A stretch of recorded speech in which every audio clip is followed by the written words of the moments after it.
अस्सलाम वालेकुम स्टूडेंट्स। आप सब लोग को आवाज क्लियर आ रही है? हैंड रेज करके बता दें मुझे।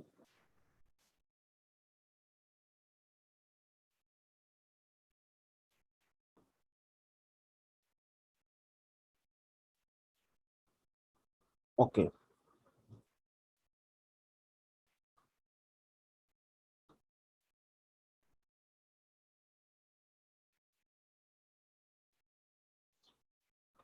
बेटा, जैसा कि आप सब लोगों को पता है कि सर अहमद की तबीयत नहीं ठीक। अ, अभी भी उन्हें 3 से 4 दिन लगनी है रिकवरी के लिए कंप्लीट। तो आप सब लोग सर के लिए दुआ कीजिए कि वो जल्द से जल्द बिल्कुल सेहत तंदुरुस्त और सेहतयाब हो जाए। ये जो 3-4 डेज है, सिर्फ इन इन 3-4 डेज के अंदर जो इनकम फ्रॉम सैलरी की छोटी छोटी सी चीज़ें हैं, मैं आपके साथ वो डिस्कस करूंगा ताकि आपका टाइम मजीद वेस्ट ना हो। फिर 3-4 डेज के बाद जब सर अहमद आएंगे तो आपके साथ इसको सबको कंपाइल अप करके एक कंप्लीट न्यूमेरिकल करवा देंगे। क्योंकि इन छोटी छोटी चीज़ों को मिला के ही न्यूमेरिकल बनता है। ये नहीं है कि न्यूमेरिकल एक बिल्कुल सेपरेट थिंग है। वही जो हम डिस्कस करेंगे इन सबको जब कंपाइल करेंगे तो न्यूमेरिकल हमारा कंप्लीट हो जाएगा। तो उतनी देर 3-4 डेज के लिए मैं आपके साथ क्लास करूंगा ताकि हम वो जो सैलरीज में कोई आसान आसान सी चीज़ें हैं या छोटी छोटी चीज़ें हम उसको डिस्कस करें। बाकी सर के लिए सब लोग दुआ करें कि वो जल्द से जल्द सेहतयाब हो जाए। लेकिन 3-4 डेज रिकवरी के लिए भी चाहिए। लास्ट लेक्चर जो भी हुआ था उसमें अगर किसी स्टूडेंट का कोई क्वेश्चन है तो वो हैंड रेस कर सकता है ताकि हम उस क्वेश्चन को आंसर करके आगे जा सकें। आप एक न्यूमेरिकल दिया गया था होमवर्क के तौर पर। न्यूमेरिकल के अंदर किसी को प्रॉब्लम है तो हैंड रेस करें, या लास्ट लेक्चर के अंदर कोई पॉइंट पूछने वाला है, कोई चीज़ है तो उसके रेलेवेंट कुछ पूछना है तो आओ करें, नहीं तो हम आगे चलें।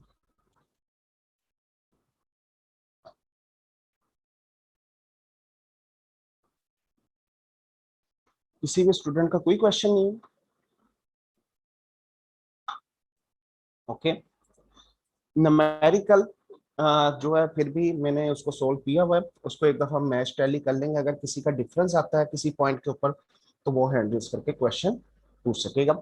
इसके अंदर जो न्यूमेरिकल होमवर्क के अंदर दिया गया था ऊपर उसी तरह उसका नेम, हमने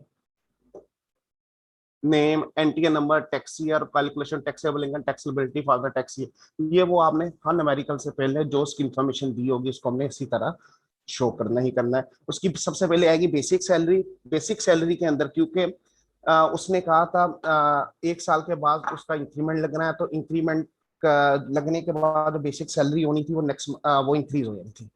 तो इसमें जो है 10 मंथ की ली है ओल्ड के साथ और 2 मंथ की ली है न्यू के साथ। जबकि जो सैलरी इंक्रीज हुई है न्यू के साथ वो एक्चुअली हमें मिलनी चाहिए थी 3 मंथ की, और ओल्ड के साथ मिलनी चाहिए थी 9 मंथ की। लेकिन हमने ओल्ड 10 लिया है, न्यू 2 लिया है। उसकी रीजन ये है कि जो सैलरी है वो हमें नेक्स्ट मंथ में मिलती है। मतलब अगर हम ईयर एंड के 3 लास्ट मंथ देखें तो उसमें हमारे पास आते हैं जून, नंबर 1। जून से पहले आता है मई और अप्रैल।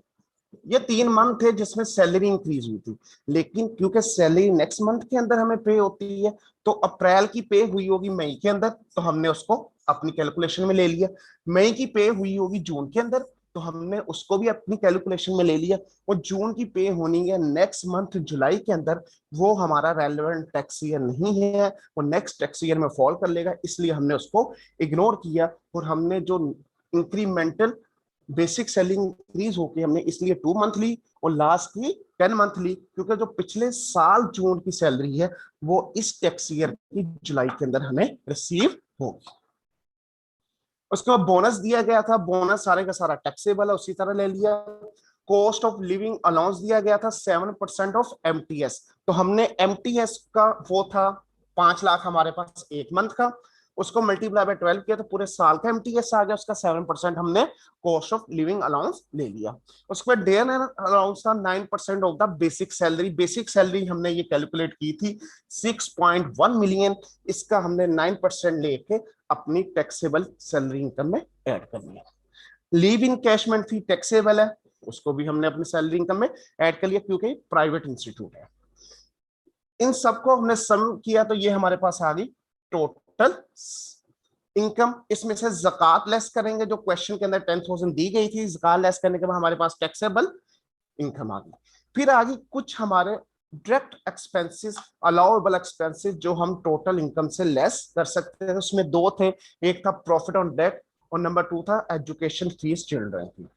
जो प्रॉफिट ऑन डेट है उसके लिए हमने रूल पढ़ा है कि वो 3 लोअर ऑफ, रूल क्या है उसका, lower of actual expenditures, 50% of taxable income और fix amount that is 2 million. इन तीनों में से जो लोअर होगी वो हमारी क्या है, डिडक्टेबल अलाउंस या डिडक्शन हमें अलाउ होगी। एक्चुअल था 1.2 मिलियन का, 50% ऑफ टैक्सेबल इनकम हमने लिया तो वो 3.6 मिलियन आया, और 2 मिलियन इनमें से लोअर क्या था, एक्चुअल पेमेंट, तो हमने एक्चुअल पेमेंट को वहां से डिडक्शन अलाउ करवा। नेक्स्ट चलते हैं, उसके बाद है एजुकेशन एक्सपेंसेस। एजुकेशन एक्सपेंसेस के अंदर भी हमारे कंपैरिजन की ऑप्शन अवेलेबल थी कि लोअर ऑफ हमने उसको देखना है, लेकिन उसमें एक बड़ी इंपॉर्टेंट लाइन लिखी थी, अगर आपकी टैक्सेबल इनकम 1.5 मिलियन से इंक्रीज कर जाती है तो ये वाली एग्जम्पशन या ये वाली डिडक्शन आपको अलाउ नहीं है। तो इस न्यूमेरिकल के अंदर हमारी जो इनकम थी वो 1.5 मिलियन से ज्यादा थी, इसलिए इस एजुकेशन एक्सपेंसेस के रेलेवेंट हमें कोई भी डिडक्शन अलाउ नहीं हुई, इसलिए ये लिखा भी और आगे नील कर दिया। ये हमारे पास आ गया टैक्सेबल सैलरी इनकम, और इस पर सैलरी की रेट निकाल के हमने टैक्स लिबिलिटी को कैलकुलेट कर लिया जो है 910075। यहां तक ये वो था जो होमवर्क घर से दिया गया था आपको क्वेश्चन करने का। इसमें किसी का कोई प्रॉब्लम है तो हैंड रेज करें, पूछ ले, नहीं तो हम आगे चलें।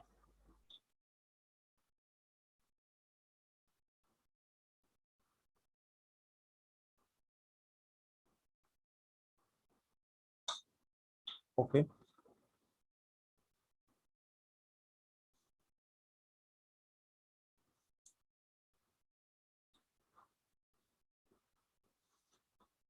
हमने सैलरी की डेफिनेशन को पढ़ लिया है, स्लैब्स को भी डिस्कस कर चुके हैं,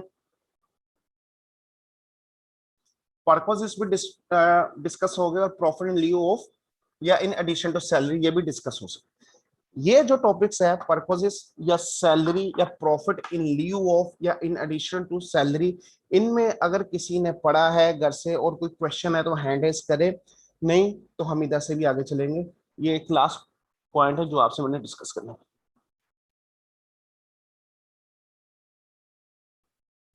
किसी स्टूडेंट का पर्पसेस या प्रॉफिट इन लिeu ऑफ सैलरी या इन एडिशन टू सैलरी में कोई क्वेश्चन है, इसकी थ्योरेटिकली जो आपने अंडरस्टैंडिंग ली है उसके अंदर, तो वो हैंड रेज करें जी। शमसुल जमान। सर इसका 4 पॉइंट बता दे, प्रॉफिट इन लिeu और इन एडिशन टू सैलरी का।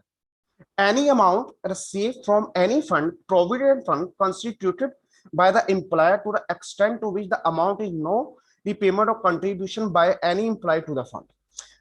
बेटा आगे जाके हम इसको मजीद डिटेल में पढ़ेंगे, लेकिन अभी ये है, हम जब एम्प्लॉयर एम्प्लॉयमेंट की रिलेशनशिप में होते हैं तो एम्प्लॉय के बेनिफिट के लिए कुछ फंड क्रिएट किए जाते हैं। उनमें से एक फंड है प्रोविडेंट फंड।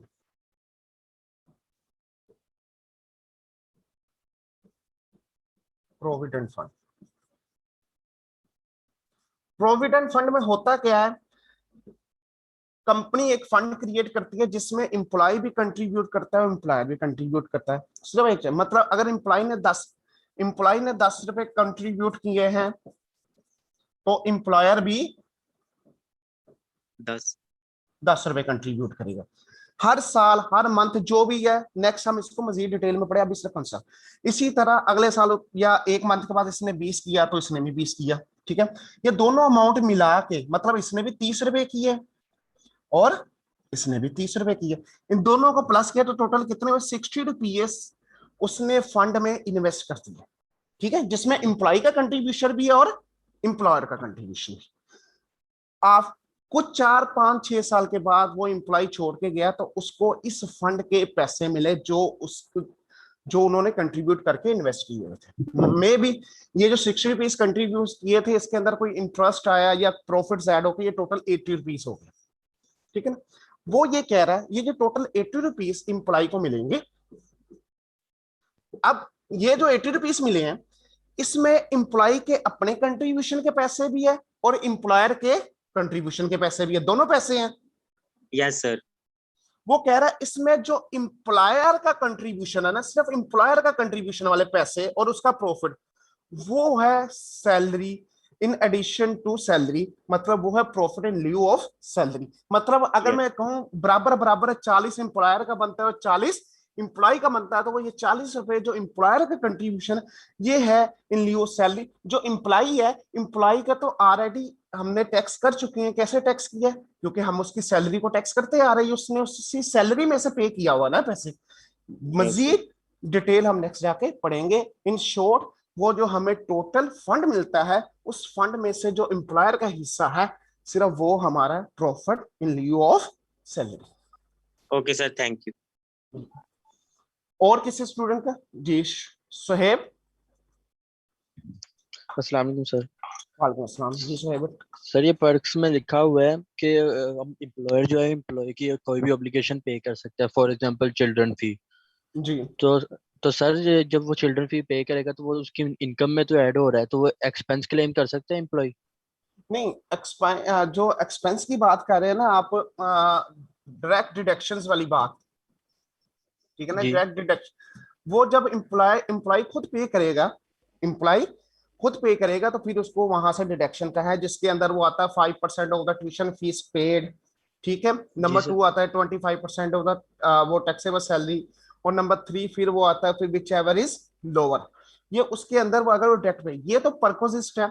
इसका जो आप लेकिन क्वेश्चन सर के, मैं आपको ये जो परकोजिस्ट है, अगर इसके रेलेवेंट कोई भी ट्यूशन फीस हमने पे की है और उसकी टोटल इनकम 1.5 मिलियन से नीचे होगा तो आप उसको एक अजम्पशन देके एजुकेशन एक्सपेंसेस के अंदर भी डिडक्शन अलाउ करवा सकते हो। अजम्पशन देना फिर जरूरी होगी? उसकी आपको डिटेल जोन से मैं आपको कल शेयर कर दूंगा, उसमें एक और पॉइंट है उसको डिस्कस करके फिर उसके साथ है। लेकिन नॉर्मली जो हमारा पॉइंट है उसके अंदर ये होता है जो एम्प्लॉयर डायरेक्ट पे करता है फीस उसके ऊपर उसको डिडक्शन मिलता है अगर उसकी टोटल इनकम 1.5 मिलियन से कम हो। तो ठीक है। सर अब हम क्वेश्चन में अगर आता है तो हम उसमें क्या करेंगे, डिडक्ट करेंगे या नहीं? उसके लिए आप इसको अपनी सैलरी इनकम में तो ऐड करोगे, तो अगर 1.5 मिलियन से है तो आप उसको डिडक्ट भी कर देंगे एजुकेशन एक्सपेंसेस, क्योंकि ओके उसकी सर। जब इनकम बन गई है इसका मतलब वो इनकम बन गई, अब डिडक्शन अलाउ हो सकती है। जी ठीक है। सर। ओके, एनी अल्लाह अदर हाफ़िज़। पॉइंट? इसी में स्टूडेंट का और पॉइंट? ओके, अब हम आगे चलते हैं।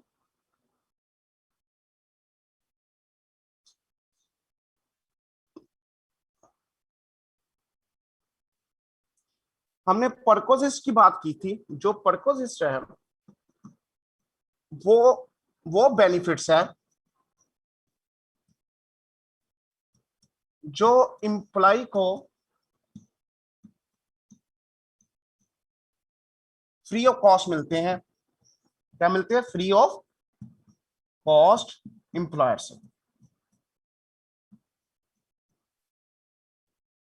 नंबर 1, मतलब इंप्लॉयर ने कोई सर्विसेज, कोई यूटिलिटी बिल्स, कोई लायबिलिटी उसकी वेव ऑफ कर दी या उसको कोई services free of cost provide कर दी, तो परकोजिस वो चीजें हैं जो इंप्लॉयर को फ्री ऑफ कॉस्ट मिलती है या कोई सर्विसेज प्रोवाइड की जाती है। या नंबर 2, नॉर्मली इंप्लॉय की लायबिलिटी होती है। इंप्लॉय की लायबिलिटी से मुराद क्या है? पेएबल बाय द एम्प्लॉय होती है लेकिन उसकी पेमेंट कर देता है एम्प्लॉयर। जब पेएबल बाय द एम्प्लॉय है और पेमेंट एम्प्लॉयर कर दे तो उस सूरत में भी वो उसके क्या बन जाती है? परकोजिस, क्योंकि उसको वो चीज जो पे करके मिल रही थी एम्प्लॉयर की पेमेंट की वजह से उसको फ्री ऑफ कॉस्ट मिली। नंबर 3, कोई रीअम्बर्समेंट उसके एक्सपेंसेस की, फॉर एग्जांपल इंश्योरेंस, एम्प्लॉय की इंश्योरेंस की पे कर दी एम्प्लॉयर ने, तो वो भी उसके क्या बन जाएंगे? परकोजिस। परकोजिस और अलाउंसेस, ये दो चीजों में डिफरेंस क्या है? परकोजिस एंड अलाउंसेस, ये दो हमने सैलरी के अंदर पढ़े। अलाउंसेस भी मिल रहे हैं, परकोजिस भी मिल रहे हैं और प्रॉफिट इन लिeu ऑफ सैलरी भी है। परकोजिस और अलाउंसेस में मेन डिफरेंस ये है, allowances in form of cash मिलता है,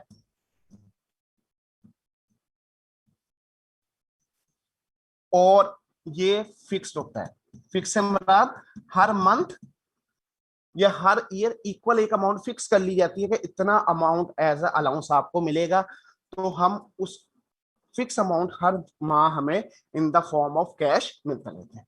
जबकि परकोजिस जोन से हैं, ये अमाउंट फिक्स नहीं होती, मतलब हमारी कोई एम्प्लॉयर के साथ ये तो एग्रीमेंट होता है कि वो फॉर एग्जांपल एम्प्लॉय के यूटिलिटीज बिल है वो एम्प्लॉयर पे कर देगा, एग्रीमेंट तो है, लेकिन अमाउंट में भी नेक्स्ट एक मंथ हमारे पास यूटिलिटीज का बिल आता है 20,000, अगले साल आता है 30,000 और अगले साल 25,000, लेकिन वो एम्प्लॉयर पे कर रहा है, लेकिन वो हमारे क्या परकोजिस ये फिक्स नहीं होते। फिक्स मतलब इसके अगेंस्ट हमें कोई कैश, और ये cash in form of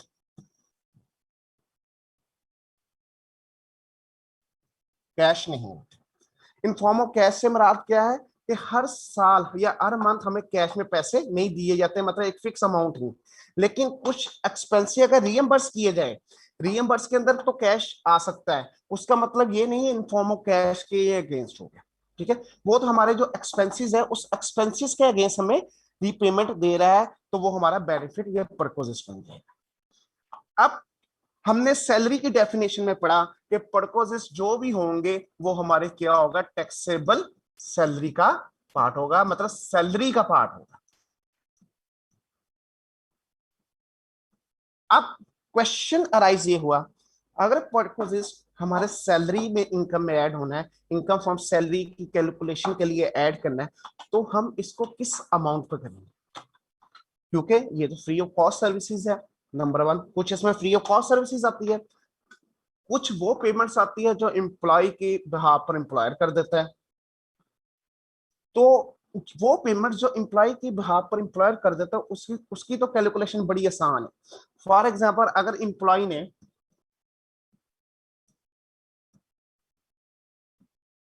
insurance premium पे करना था,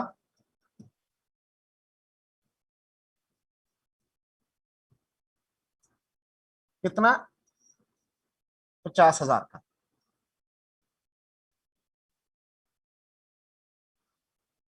और वो इंश्योरेंस प्रीमियम एम्प्लॉयर ने पे कर दिया, पेड बाय एम्प्लॉयर, तो हमें इस चीज का पता चल गया कि एम्प्लॉय को 50,000 रुपीज का बेनिफिट हो गया है, क्योंकि ये पेमेंट एम्प्लॉयर ने एम्प्लॉय के बिहाफ पर पे कर दी है, ये उसके परकोजिस बन जाएंगे, और ये 50,000 इनकम फ्रॉम सैलरी में ऐड कर दिया जाएगा, ठीक है। इसी तरह कुछ चीजें ऐसी है जिसके अंदर उसकी वैल्यू एज इट इज नहीं बताई गई, वैल्यू एज इट इज नहीं बताई गई, मतलब इसके अंदर तो हमें क्वेश्चन के अंदर हो गया कि एम्प्लॉयर ने 50,000 एम्प्लॉय के बिहाफ पर पे किया, हमारे लिए उसकी कैलकुलेशन करना आसान होगी। कुछ आइटम्स, कुछ चीजें ऐसी है जिसकी इस तरह पेमेंट नहीं आएगी, फॉर एग्जाम्पल अकोमोडेशन। अकोमोडेशन क्या है, एम्प्लॉयर ने एम्प्लॉय को रहने के लिए घर दे दिया, रहने के लिए घर दे दिया, accommodation free of services, free में दे दिया। अब ये भी फ्री में एक घर का मिल जाना क्या है, परकोजिस है, तो इस ये भी क्या है, हमारी टैक्सेबल सैलरी में ऐड होना चाहिए। अब यहाँ पर क्या है, इसकी अमाउंट क्या होगी इस चीज का हमें नहीं पता, तो लॉ के अंदर या टैक्स के अंदर उसने कुछ चीजों को डिफाइन कर दिया है कि हमने इन चीजों के हवाले से क्या पेमेंट्स लेनी है, मतलब अकोमोडेशन के हवाले से स्पेसिफिक रूल दे दिया कि अकोमोडेशन को ऐसे ही लिया जाएगा, ठीक है। जो पेमेंट एम्प्लॉयर करेगा एम्प्लॉय के बिहाफ पर, ठीक है, उसको रेलेवेंट कर दिया, जो वो पेमेंट करेगा उस पेमेंट को उसको इनकम में ऐड कर दे, टैक्सेबल इनकम में वो उसके क्योंकि अमाउंट कैलकुलेटेबल या डिटरमिनेबल है। और कुछ चीजें ऐसी है जिसके ऊपर उसने एक जनरल कह दिया कि अगर कोई भी बेनिफिट एम्प्लॉयर की तरफ से एम्प्लॉय को मिलता है तो हम उसकी फेयर वैल्यू को उसकी इनकम फ्रॉम सैलरी के अंदर ऐड कर देंगे। अब इसमें दो तीन चीजें आगे परकोसिस के अंदर, एक आगे डिफाइन कर दिया कि अकोमोडेशन, फॉर एग्जांपल अकोमोडेशन का यही ट्रीटमेंट होगा। ट्रीटमेंट क्या है हम आगे जाके पढ़ेंगे, उसको हमने डिफाइन कर दिया एक स्पेसिफिक वे में। दूसरा क्या है, अमाउंट जो डायरेक्टली डिटरमेंट, और डायरेक्टली डिटरमेंट से मुराद क्या है, हमें पता चल गया कि एम्प्लॉयर ने एम्प्लॉय के बिहाफ पर इतनी अमाउंट पे की है, वो डायरेक्टली जो डिटरमिनेबल अमाउंट है उस अमाउंट को हम इनकम फ्रॉम सैलरी में ऐड कर देंगे। और थर्ड वो चीज है जिसकी ना तो अमाउंट डायरेक्ट है ना स्पेसिफिक ट्रीटमेंट, उनकी उसके लिए उसने स्पेसिफिक ट्रीटमेंट क्या बता दिया कि उसकी फेयर वैल्यू को हमने अपनी इनकम फ्रॉम सैलरी के अंदर ऐड करना, फेयर वैल्यू। अब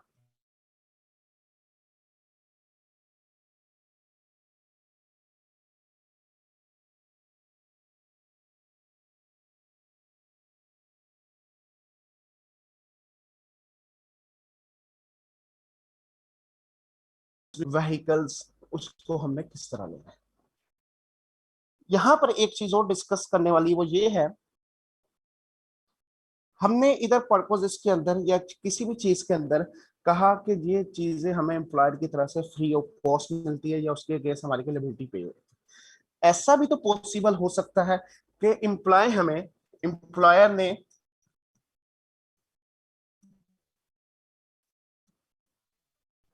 हमें सर्विसेज प्रोवाइड की, हाउसकीपर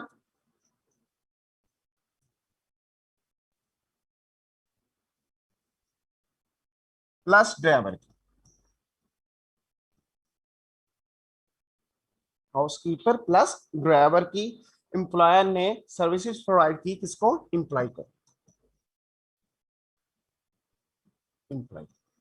अगर तो ये सर्विसेज फ्री ऑफ कॉस्ट थी तो हम कहेंगे ये सर्विसेज उसके पर्पस है, जो एम्प्लॉयर पे कर रहा है स्टाफ के अंदर उस पेमेंट अमाउंट या उसकी फेयर वैल्यू क्या हो जानी चाहिए, इनकम फ्रॉम सैलरी के अंदर ऐड होनी चाहिए।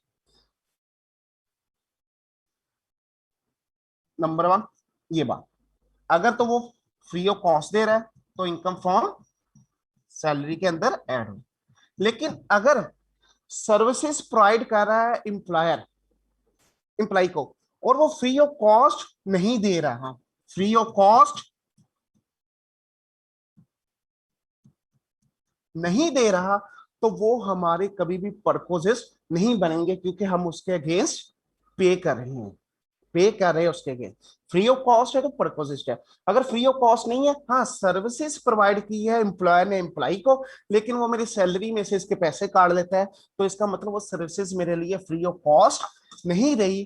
तो ऐसी सर्विसेज जो फ्री ऑफ कॉस्ट नहीं मिलेगी, मेरी उसकी सैलरी में से पैसे कट जाएंगे, तो वो मेरे पर्पसेस नहीं होंगे और ना ही उसको इनकम फ्रॉम सैलरी के अंदर ऐड करना है, और ये वाले इनकम फ्रॉम सैलरी के अंदर भी ऐड नहीं होंगे।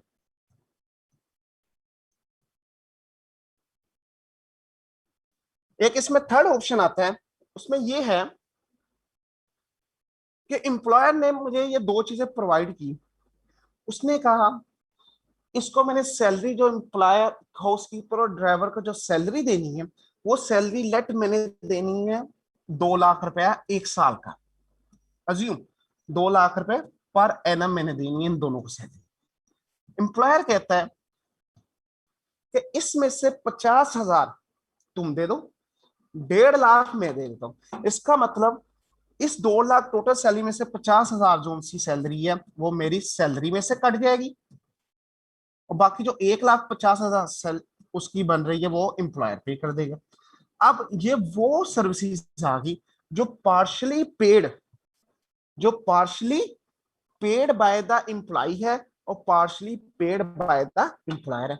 मतलब इसमें फ्री ऑफ कॉस्ट वाला भी पोर्शन शामिल है और इसमें फ्री ऑफ कॉस्ट नहीं वाला भी पोर्शन शामिल है। मतलब ये वाला पोर्शन हो गया पेड, पेड से मुराद हमने तो इसकी पेमेंट कर दी। अगर 50,000 की हमारी पेमेंट कर दी तो ये हमारे पर्पसेस नहीं है, तो इसका मतलब क्या हुआ, इस 50,000 को हमने इनकम फ्रॉम सैलरी के अंदर ऐड नहीं करना। लेकिन वो पोर्शन जो एम्प्लॉयर ने पे किया, जो एम्प्लॉयर की तरफ से फ्री था, उस पोर्शन को हमने कह दिया ये फ्री ऑफ कॉस्ट सर्विसेज है। अगर ये फ्री ऑफ कॉस्ट सर्विसेज बन गई तो इसका मतलब क्या है, ये एम्प्लॉय का बेनिफिट बन गया, एम्प्लॉय ने बेनिफिट ले लिया। अगर बेनिफिट ले लिया तो ये क्या आ जाएगी, परकोजिस और इनकम फ्रॉम सैलरी के अंदर ऐड हो जाएगी।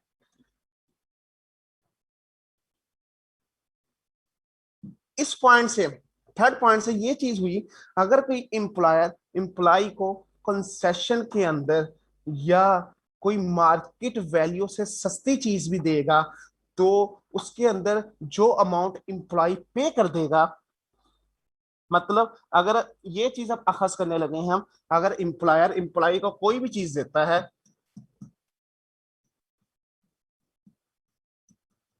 एम्प्लॉय को कोई भी सर्विसेज कोई भी चीज दी है और वो फ्री ऑफ कॉस्ट है, फिर तो परकोजिस का पेड है, तो वो परकोजिस नहीं है। नंबर थर्ड आ गई पार्शली पेमेंट, या और वो पेमेंट जो सी है मार्केट टर्म्स पर नहीं है। मार्केट टर्म्स पर मुराद फेयर वैल्यू, मार्केट टर्म्स से मुराद है फेयर वैल्यू, मतलब उसकी फेयर वैल्यू के ऊपर एम्प्लॉयर ने एम्प्लॉय को कोई चीज कोई सर्विसेज कोई गुड्स प्रोवाइड नहीं की हुई, उससे कम पर प्रोवाइड की है, तो उसमें जो एम्प्लॉय ने बेनिफिट लिया किस हवाले से, मतलब उसकी फेयर वैल्यू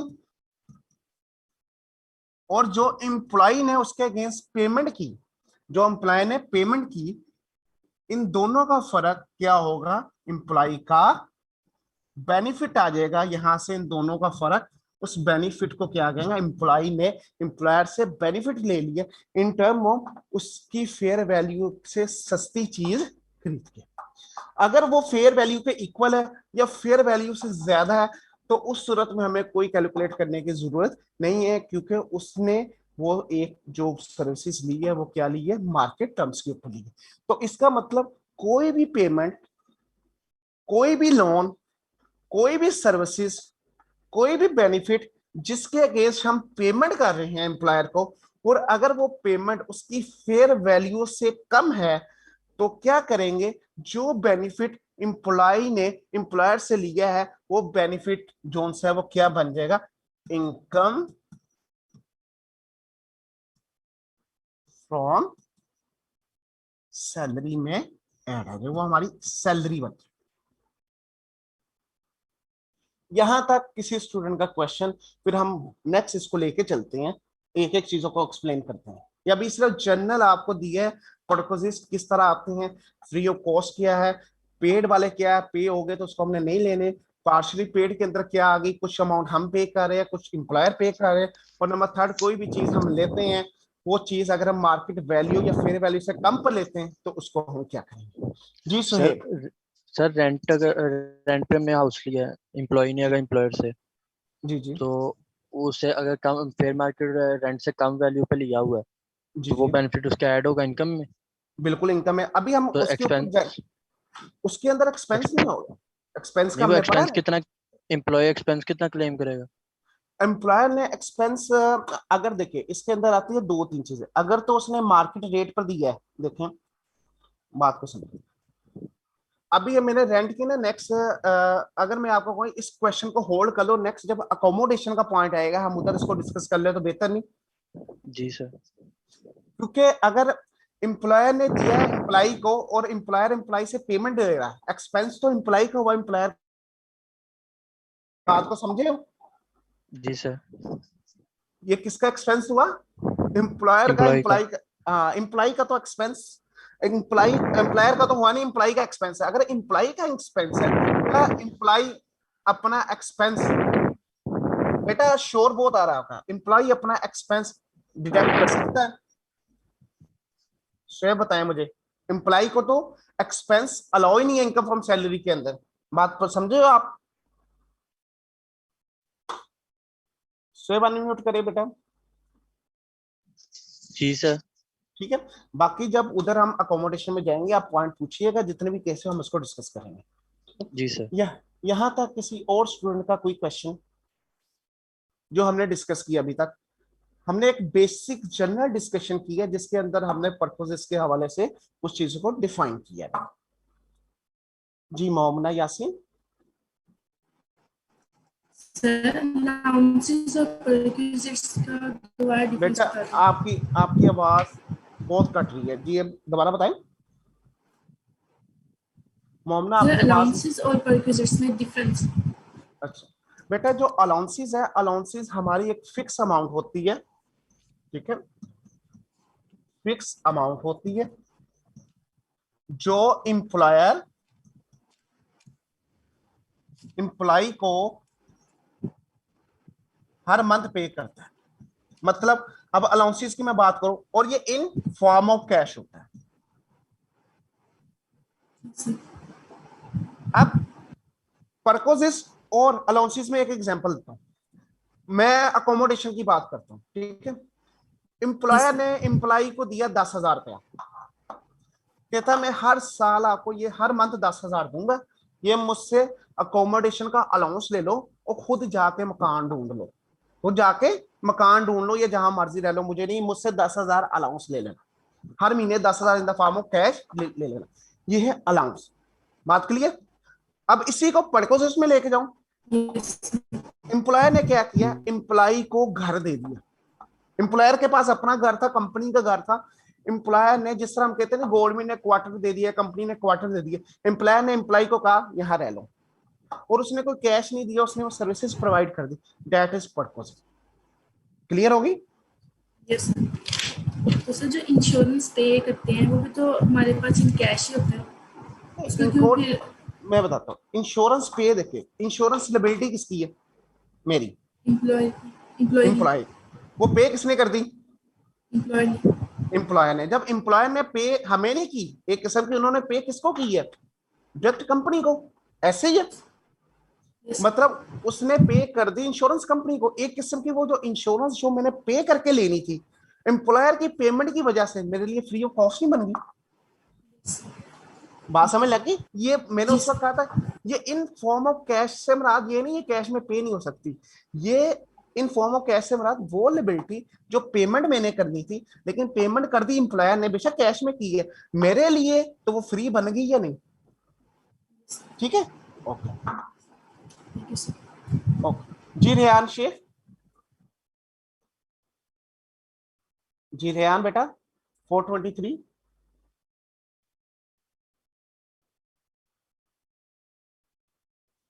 रेहान अपने आप को अनम्यूट करें। रोमन, अस्सलाम वालेकुम सर। वालेकुम अस्सलाम। जी रेहान। सर ये जो इंश्योरेंस का आपने बताया है, सर अगर तो ये इंश्योरेंस एम्प्लॉयमेंट टर्म्स में लिखी हो जी हैं और ना लिखी हो, तो इन दोनों का ट्रीटमेंट सेम होगा या फिर डिफरेंट होगा? देखिए, एम्प्लॉयमेंट टर्म के अंदर लिखे ये जो भी ये बेनिफिट है, ठीक है, ये क्या है? Yes sir. बेनिफिट है, दोनों सूरतों में बेनिफिट है हमारा। ठीक है, दोनों तो दोनों अगर सूट। देखो एम्प्लॉयमेंट टर्म्स में भी लिख देंगे तो हमने पढ़ा नहीं, इंश्योरेंस पेड कोई भी एम्प्लॉयर अगर कर देता है वो हमारी कैश सैलरी।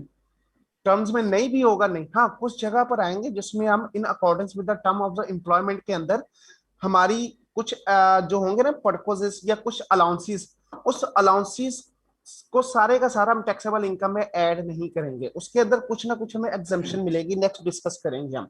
वहां पर आएगा in accordance with the term of employment, not in accordance with the term of employment. बात क्लियर? यस फिर हम सर। उसको सर वहां डिस्कस करेंगे। यस जी, सर। और कोई क्वेश्चन? सर एक और क्वेश्चन है।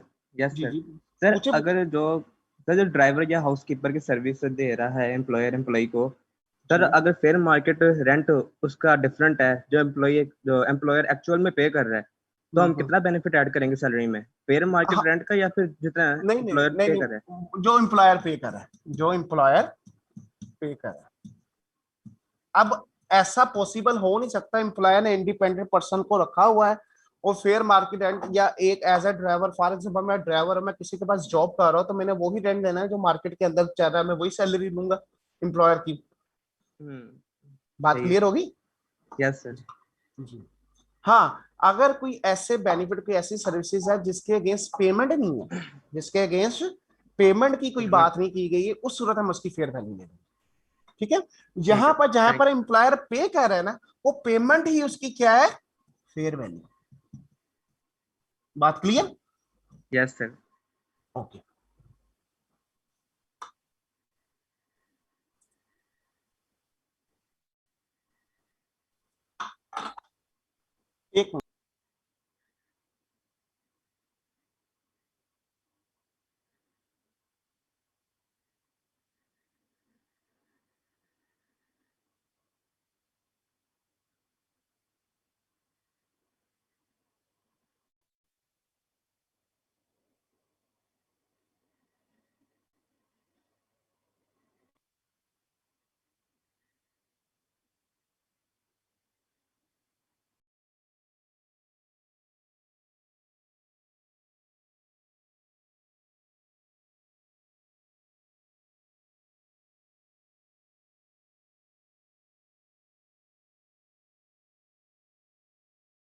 सॉरी बेटा।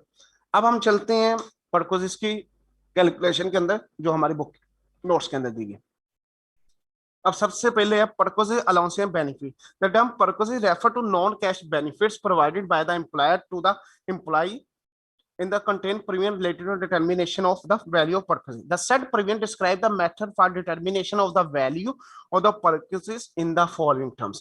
पहले हमने की एक जनरल डिस्कशन, मतलब जिसके अंदर हमने एक सारी डिटेल को डिस्कस कर लिया। पर्कोसिस किस किस टाइप की हमें मिलती है, कैश कैसे नॉन कैश होती है, जो हमें रीएम्बर्समेंट या जो एम्प्लॉयर हमारे बेस पर पेमेंट करता है वो भी कैसे नॉन कैश मिलती है, मतलब हमारे लिए फ्री ऑफ कॉस्ट है।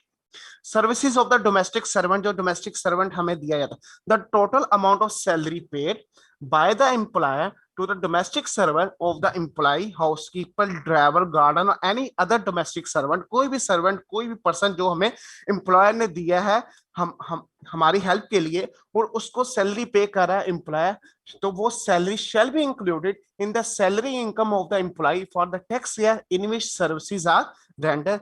जिस ईयर में हमने सर्विसेज ली है उस ईयर में जो एम्प्लॉयर ने उस हाउसकीपर, उस गार्डनर, उस ड्राइवर, उस डोमेस्टिक सर्वेंट को सैलरी पे की है, वो सैलरी क्या बन जाएगी, हमारे टैक्सेबल इनकम में, इनकम फ्रॉम सैलरी में ऐड हो जाएगी। इसमें मजीद एक और चीज, अगर उस सैलरी में से कुछ पार्ट एम्प्लॉय पे कर रहा है तो वो पार्ट लेस करके जो नेट अमाउंट बचेगी वो हमारी क्या होगी, इनकम फ्रॉम सैलरी में। मतलब अगर एम्प्लॉयर पे कर रहा है यहाँ पर 5 लाख और एम्प्लॉयर से पैसे काट रहे हैं, उसमें से 5 लाख में से एम्प्लॉय जो है मे भी 1 लाख पे कर रहा है, तो वो 1 लाख लेस करने के बाद जो नेट अमाउंट, इसको कहते हैं net amount paid by the employer, वो हमारी क्या बन जाएगी, इनकम फ्रॉम सैलरी। इसको हम कहते हैं उसकी फेयर वैल्यू। और ये जो हुआ amount paid by the employee और रिमेनिंग बच गई amount paid by the employer, जो एम्प्लॉयर ने दी। आगे चलते हैं। ये एक छोटा सा न्यूमेरिकल दिया गया है। Mister Raza in the officer in Autonomous Corporation, his pay scale of rupees 15,000, 1,000 and 25,000। MTS का बेसिक 15,000 है, 1 साल का इंक्रीमेंटल है और 25,000 मैक्सिमम लिमिट है। During the tax year he receive rupees 2,40,000 या 2.24 million as basic salary। Further he also provided the following amounts। Dearness allowance सारे का सारा टैक्सेबल है, कॉस्ट ऑफ लिविंग अलाउंस उसने खुद निकाल के दिया, टैक्सेबल है, बोनस टैक्सेबल है, कमीशन टैक्सेबल है, ये सारी की सारी चीज इनकम फ्रॉम सैलरी में ऐड होगी। ये तो वो है जो हम इससे पहले भी डिस्कस कर चुके हैं। The employer of mister Raza has also provided the services of a driver and housekeeper. ये उसने ड्राइवर और हाउसकीपर की सर्विसेज प्रोवाइड की है एम्प्लॉय को। Corporation paid rupees 4,000 per month, 4,000 per month to each of these employee. मतलब 2 employer है, 4,000 driver को पे कर रहे हैं और 4,000 हाउसकीपर को। अगर 1 साल की बात करें, मल्टीप्लाई बाय 12, ये मल्टीप्लाई बाय 12 है क्योंकि पर मंथ है, तो 48,000 पे हो रहा है हमारा हाउसकीपर को और ड्राइवर को भी 48,000। तो ये दोनों क्या है, ये जो सैलरी पे कर रहा है, ये सैलरी कौन पे कर रहा है, कॉर्पोरेशन, मतलब एम्प्लॉयर पे कर रहा है। अगर एम्प्लॉयर सैलरी पे कर रहा है तो ये क्या बन जाएगी, इसके पर्कोसिस और इनकम फ्रॉम सैलरी में ऐड हो जाएंगे। अगर इसमें से कुछ अमाउंट, अगर वो इस केस के अंदर नहीं है, लेकिन अगर इसमें से कुछ अमाउंट एम्प्लॉय पे कर रहा होता तो हम क्या करते हैं, वो लेस करके रिमेनिंग को इनकम फ्रॉम सैलरी। लेट इसमें एक चीज ऐड कर दें कि इसमें से 1,000 पर मंथ एम्प्लॉयर, ये एक एडिशनल क्वेश्चन कराने लगा, एम्प्लॉयर एम्प्लॉय की सैलरी से काट लेता है, employer deduct from employ salary. मतलब ये जो 4,000 देता है तो इसके अगेंस्ट जो एम्प्लॉयर है 1,000 पर मंथ एम्प्लॉयर डिडक्ट कर लेता है एम्प्लॉय के सैलरी से। 1,000 टोटल अमाउंट कर रहा हूं मैं, ईच की बात नहीं कर, इसका मतलब 1,000 पर मंथ की बात करें तो टोटल एम्प्लॉयर ने जो पेमेंट की है 48 प्लस 48 ये बन जाएगा 96,000 की, क्योंकि वो 1,000 पर मंथ उसका डिडक्ट कर लेता है। 1,000 मल्टीप्लाई बाय 12 क्या हो जाएगा, 12,000। ये लेस कर देंगे तो बाकी जो बचेगा 84,000, ये हमारे क्या होगी, इनकम में ऐड होगा। ये एडिशनल बताया। क्वेश्चन यहां तक क्लियर है सबका? कोई क्वेश्चन किसी बच्चे का? ओके, आगे चलते हैं। Waiver of any amount payable by the employer. Any amount से मुराद क्या है? कोई लोन हो सकता है, एम्प्लॉयर ने कोई लोन दिया है एम्प्लॉय को, एम्प्लॉयर ने कोई एडवांस दिया है एम्प्लॉय को, या कोई भी ऐसी अमाउंट जो एम्प्लॉय ने एम्प्लॉयर को पे करनी है। मतलब वो एडवांस भी हो सकता है, नंबर 1 एडवांस भी हो सकता है, लोन भी हो सकता है, और नंबर 3 और कोई भी अदर अमाउंट हो सकती है, अदर अमाउंट जो एम्प्लॉय ने पे करनी है एम्प्लॉयर को।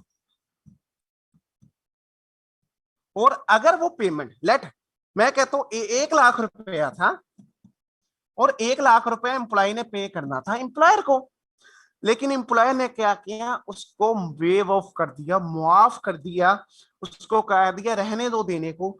तो वो जो माफी की गई, वो जो वेव ऑफ किया गया, वो क्या होगा, बेनिफिट बन जाएगा किसका, एम्प्लॉय का, क्योंकि एम्प्लॉय ने पे करना था, पे करना नहीं पड़ा। तो वो जो बेनिफिट बन गया वेव ऑफ की वजह से, ये क्या बन जाएगा, इनकम फ्रॉम सैलरी, उसकी सैलरी इनकम में ऐड हो जाएगा। यही वो कह रहा है, any amount waive off by the employer out of the amount payable by the employee shall be included in the income of the employee. मतलब इनकम फ्रॉम सैलरी और इनकम ऑफ द एम्प्लॉय में कर देंगे। Obligation of any employee paid by the employer. Obligation से मुराद क्या है?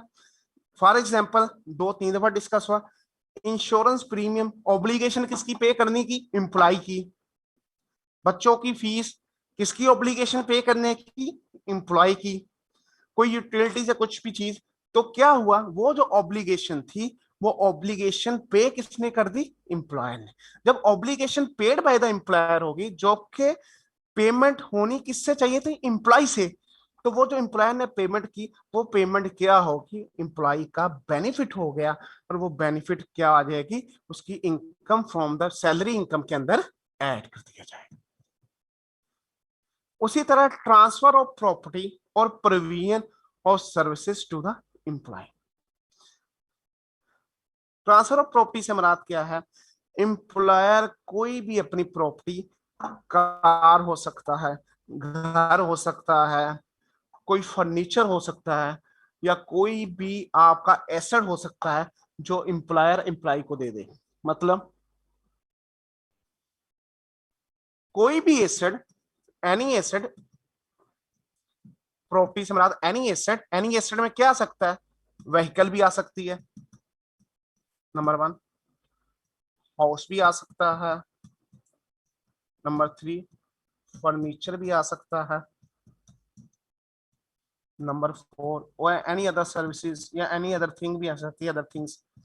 अब यहाँ एक वेरी इंपॉर्टेंट थिंग, यहाँ पर जो मैंने vehicle, house, furniture, other things, ये जो 3-4 आइटम्स लिखी है ना, ये वो है जो एम्प्लॉयर ने एम्प्लॉय को बेच दी है।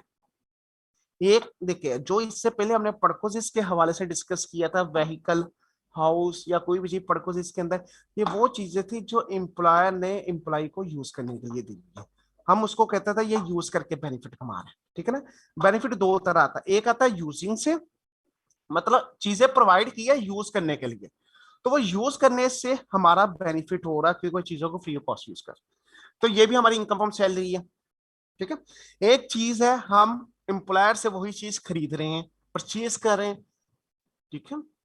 परचेज करने की रीजन क्या, या तो वो हमें फ्री ऑफ कॉस्ट से देगा वही चीज परमानेंटली, वो हमारे नाम ही होगी। एक यूजिंग है, एक हमने उसको अपने नाम करवा लिया, हमारी अपनी होगी, तो उसको कहते हैं परचेज करना।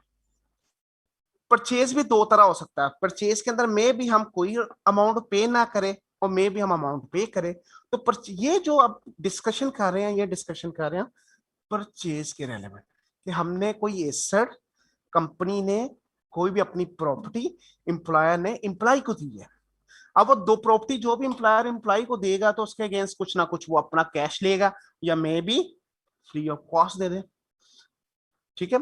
या तो वो प्रॉपर्टी कैश के थ्रू देगा, उसके अगेंस्ट कैश ले लेगा, या वो फ्री में दे दे, दोनों सूरतों में प्रॉपर्टी दे। ये है प्रॉपर्टी को बेच देना, उसके नाम कर देना, यूजिंग वाली बात नहीं है, ठीक है। इस सूरत में क्या होगा, उस प्रॉपर्टी की जो फेयर वैल्यू होगी लेस कर देंगे any amount paid, any amount paid. Paid किसने करनी है, एम्प्लॉय ने। मतलब एम्प्लॉय ने अगर कोई प्रॉपर्टी एम्प्लॉयर को दे दी, उसकी फेयर वैल्यू थी लेट 20,000 रुपए, और एम्प्लॉयर ने उसके पे किया 5,000 जस्ट, तो ये जो डिफरेंस है 15,000 का, ये क्या है, एम्प्लॉय का बेनिफिट। अगर उसने फ्री ऑफ कॉस्ट दी होती तो फिर क्या होना था, फेयर वैल्यू है ना 20,000, क्योंकि फ्री ऑफ कॉस्ट है तो कोई अमाउंट पे नहीं हुई, तो 20 का 20,000 क्या बन गया, एम्प्लॉय का बेनिफिट। और ये जो 20,000 है ये, या ये 15,000 है, ये हमारा क्या बन जाएगा, salary.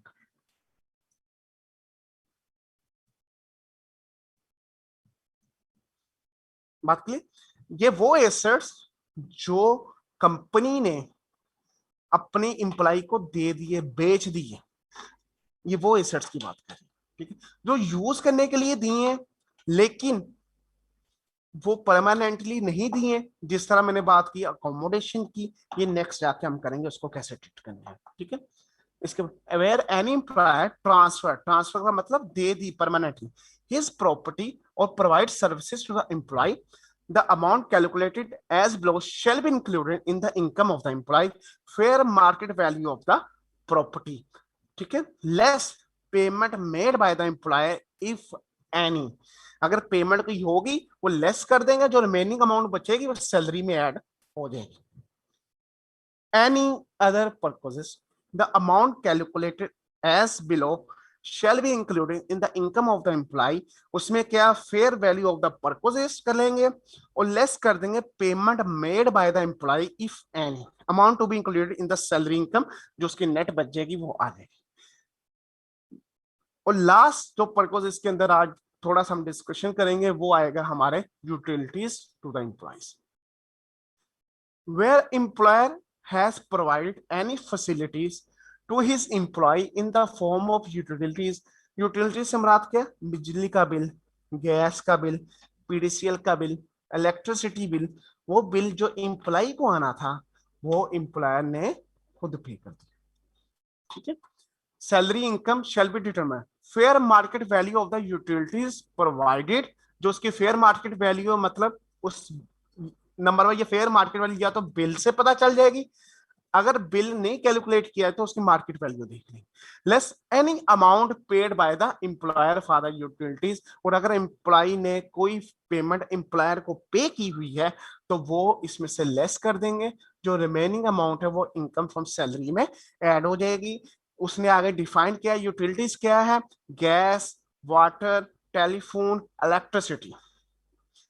Next, utilities may be in the form of a free or concessional facility or a utilities allowance received in cash. Under both the cases, any benefit provided by the employer to the employee on the account of utilities shall be taxable and included income from the employer. ये उसकी बात कर रहे हैं। यहां तक किसी बच्चे का कोई क्वेश्चन है तो हैंड रेज करो।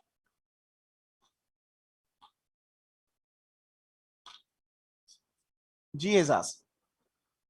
सर अस्सलाम वालेकुम सर, जनरल मेरा क्वेश्चन है सर, अगर सर परक्विजिट्स का सर फायदा क्या है, अगर आपकी वो जो सैलरी की वो आपकी टैक्स तो लगना ही लगना है सैलरी के ऊपर और सैलरी में इनकम भी आ जानी है, सर डायरेक्ट अलाउंस देना सही नहीं रहता है कि 2 लाख रुपए अलाउंस है आपका महीने का, तो उससे आप जो चीज करना चाहें कर लें। ये असल में दोनों ऑप्शंस, ये हुआ क्या था, कभी आज से अगर आप पीछे पहले चले, मैं भी सिर्फ अलाउंसेस के ऊपर और टैक्सेबल वाले कह रहे हो, जो अलाउंसेस के अंदर चीजें देंगे जो कैश के अंदर मिलेंगी वही आपकी इनकम है। लोगों ने क्या किया होगा, अलाउंसेस देने के बजाय घर देना शुरू कर दिया, क्योंकि उन्होंने कहा मुझे तो कैश मिला नहीं, मुझे तो ये घर मिला है, मुझे तो गाड़ी मिली नहीं, मतलब मुझे उन्होंने कोई गाड़ी के अगेंस्ट कैश दिया नहीं, मुझे तो गाड़ी मिली, मैं तो एसेट यूज कर रहा हूँ। तो उस सूरत में क्योंकि ये जो टैक्स है हमारे हर चीज को कवर अप करती है। हाँ, एम्प्लॉयर के लिए तो आसान है, एम्प्लॉयर उसको कैश पे करे और जान खत्म, लेकिन मे भी कुछ एम्प्लॉयर्स के पास अपने एसेट्स होते हैं, वो एसेट्स वो एम्प्लॉय को खुद देते हैं ताकि वो उसके रेलेवेंट उनसे कुछ भी ना ले सके और उसकी टर्म्स ऑफ एम्प्लॉयमेंट के अंदर है। ये जो आप कह रहे हैं उसको अलाउंसेस दे दें, एसेट ना दें, ये टैक्स का ट्रीटमेंट नहीं है। ये तो एक अकाउंटिंग या बिजनेस अप्रोच है कि हमने बिजनेस के अंदर अपने एम्प्लॉयज को अलाउंसेस देने हैं या कोई फैसिलिटी वैसे देनी है। अब कुछ बिजनेसेस अलाउंसेस के ऊपर डील करते हैं, उसके लिए भी टैक्स ने रूल बना दिए। कुछ बिजनेसेस के अंदर अलाउंसेस नहीं दिए जाते, वो एसेट यूज के लिए देते हैं, तो टैक्स वालों ने उसको भी ले लिया। ये भी आपका बेनिफिट है, इसके ऊपर भी आपको टैक्स देना पड़ेगा। ये तो एम्प्लॉय के लिए ना टैक्स देना, एम्प्लॉयर के लिए तो दोनों सूरतों में कुछ है नहीं। बात समझ लग गई? सही। जी सर, बिल्कुल ठीक है। जज़ाकल्लाह सर। ये बिजनेस मॉडल है। ठीक है, आपने किस तरह एम्प्लॉयज के साथ चलना। ठीक है, थैंक यू सर। जी जज़ाकल्लाह। सुहेब, वालेकुम अस्सलाम। जी सुहेब। सर ये 4 तरह के बिल ही हैं, इसके अलावा कोई हो सकता है जैसे नहीं इंटरनेट का नहीं, बिल? हो सकता बिल्कुल। ये तो utilities include the following facilities. Utility system रहा तो बिल है, उसमें क्या आ सकता है? इंटरनेट लगाया हुआ स्ट्रॉन्ग फाइबर का आपने, ठीक है। इसके अलावा अगर कोई और बिल भी हुआ, लेट आप कहते हो यूटिलिटीज में सिर्फ सर ये है, अगर कोई और बिल पे कर दिया तो क्या वो बेनिफिट नहीं होगा? तो हमने इसकी पिछली पढ़ी है, एनी अदर पर्पसेस, वो इसके अंदर फॉल करवा लोगे। दोनों का ट्रीटमेंट तो सेम है। आप देखिए, इधर भी फेयर वैल्यू लेस अमाउंट, उधर भी फेयर वैल्यू लेस अमाउंट आ रहा है। जी बात सर। क्लियर हो? जो इधर नहीं फॉल जी करेगा उधर फॉल कर देगा, मतलब जान नहीं छूटेगी। सही हो गया। सही हो गया। ओके जी रेयान। अस्सलाम वालेकुम सर। वालेकुम अस्सलाम। सर अगर जब हम कोई प्रॉपर्टी ट्रांसफर करेंगे एम्प्लॉय को, तो जिस ईयर में ट्रांसफर करेंगे सिर्फ उसी ईयर में उसका टैक्स लगना है या उसका कमिंग ईयर में भी लगना है उसका टैक्स? नहीं नहीं नहीं, उसी ईयर में। देखिए, प्रॉपर्टी ट्रांसफर से हमारा पता क्या? प्रॉपर्टी बेच देना। दो एक बड़ी इंपॉर्टेंट चीज है, मैंने कहा था ये बेचने के ऊपर है, यूज के ऊपर नहीं है। आपको याद होगा रेयान, मैंने कहा था एक है यूजिंग यस सर। और एक है सोल्ड आउट, ट्रांसफर कर देना। ठीक है, जो यूजिंग है उसके अंदर प्रॉपर्टी ट्रांसफर नहीं। प्रॉपर्टी किसकी रही? एम्प्लॉयर की। एम्प्लॉयर की। हम उसको हर साल यूज कर रहे हैं तो हर साल इनकम यस। में आएगी, हर बस साल। यही पूछा था मैंने। हाँ, जो है Yes. प्रॉपर्टी ट्रांसफर कर देना, वो जब ट्रांसफर होगी तो वो एम्प्लॉयर की नहीं रही, अब किसकी होगी? एम्प्लॉय एम्प्लॉय की। की। अब जिस साल ट्रांसफर हुई है उस साल हमने देखना है जो ट्रांसफर हुई है क्या वो फेयर मार्केट वैल्यू पर हुई है। अगर आंसर इज यस तो कुछ करने की जरूरत नहीं। लेकिन अगर फेयर वैल्यू पर नहीं हुई, हमने कोई अनड्यू इन्फ्लुएंस किया, हमने कोई अनड्यू बेनिफिट ले लिया, तो जो बेनिफिट हमने लिया वो बेनिफिट क्या हो जाएगा? हमारी इनकम में सैलरी ऐड हो में जाएगा। ऐड हो और जाए। लेकिन अगर फेयर वैल्यू से ऊपर चले गई तो इसका मतलब मार्केट टर्म्स के ऊपर हुई है। फेयर वैल्यू से ऊपर भी तो चीज बिक सकती है ना, कोई भी यस चीज। सर। ठीक है, तो नो प्रॉब्लम, उसमें हम कुछ भी नहीं, उसमें ये नहीं करने लगे ना। इसकी फेयर वैल्यू थी 100 रुपया, हमने पे किया 120 रुपए, ये नेगेटिव 20 आ गया, इसको सैलरी में से लेस कर दो। ये नहीं करना। Clear? Yes sir. Okay, thank you sir. Welcome. Any other question? किसी भी स्टूडेंट का कोई और क्वेश्चन है तो हैंड रेज कर सकते हैं।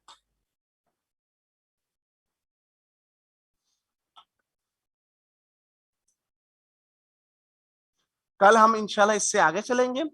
मैं इंशाल्लाह थोड़ी देर में एक छोटा सा क्वेश्चन आपको ना लिख के आपके ग्रुप के अंदर शेयर कर दूंगा, ताकि आप उस क्वेश्चन को सॉल्व करके इसकी प्रैक्टिस भी कर सके इसके रिलेटेड। कोई क्वेश्चन नहीं किसी भी स्टूडेंट का? समझ आइए बेटा, जितना भी मैंने थोड़ी बहुत कोशिश किया आपको बताने की, थम्स अप करके बताएं।